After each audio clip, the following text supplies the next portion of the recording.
Hi there, I'm Lee Saville-Ixick, Executive Director of Pittsburgh Youth Chorus.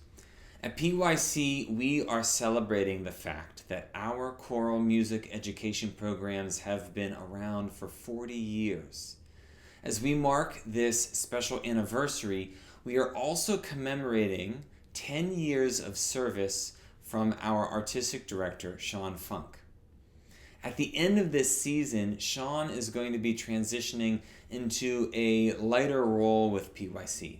Not a full retirement, but a well-earned change of pace after a decade of tireless service as artistic director.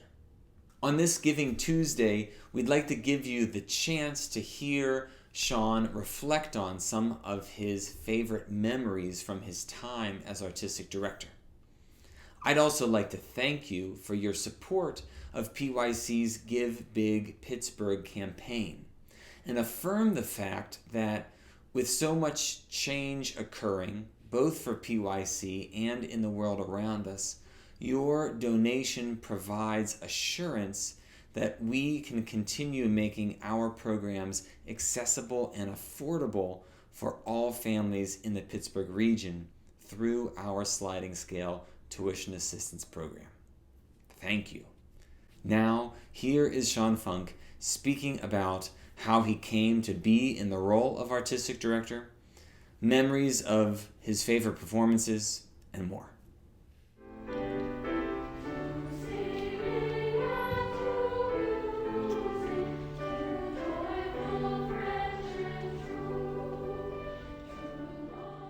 I always wanted to work with kids' voices and young kids, older kids.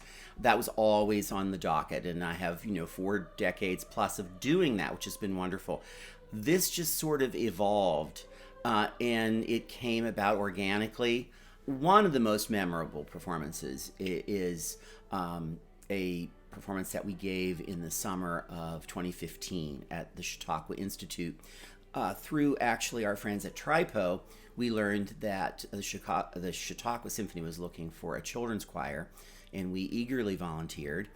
We had performances in July, performances in August, and it was a sensory feast. It had dancers in medieval costumes. It involved medieval instruments, authentic medieval instrumental musicians, and I was able to be in front of the chorus leading them with the Chautauqua Symphony, and it was one of those moments that our singers will never forget. I will never forget the 8 rounds of applause that I was deflecting to them, but it was a great experience. The first performance that I officially gave after camp was a winter concert, and I believe it was 2014.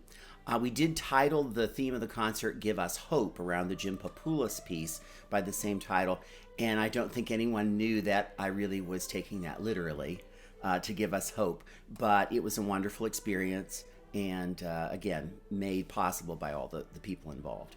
One of the consistent favorite memories is singers coming in on Sunday night, have no idea what the season's going to behold, new friends to meet, and they leave on Thursday night knowing so much and having friendships and relationships solidified. And of course, there are many late night planning sessions, but with our team, I have to say they were layered with giggles and lots of fun. COVID was certainly a challenge. My highlights were the fact that once again, this team just came together and said, okay, what do we need to do? How do we survive this? How do we offer what we can offer? Everybody willing to learn new things.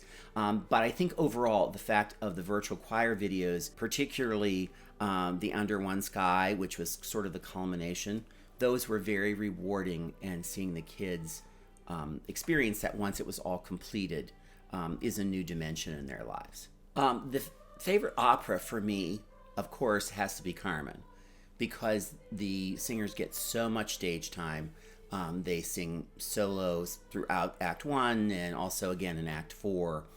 They're really an integral part of the entire production. They are in several others, but nothing like that. The other thing that the kids really enjoyed was they get to use their non-bel canto voice, because they are street urchins.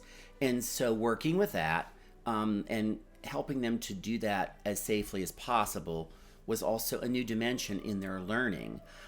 So there were many moments throughout that production that I kept feeling how lucky our singers were to be experiencing this dimension in their vocal development. My own personal shift is I get more time to work with outreach, and I love to contact schools, teachers.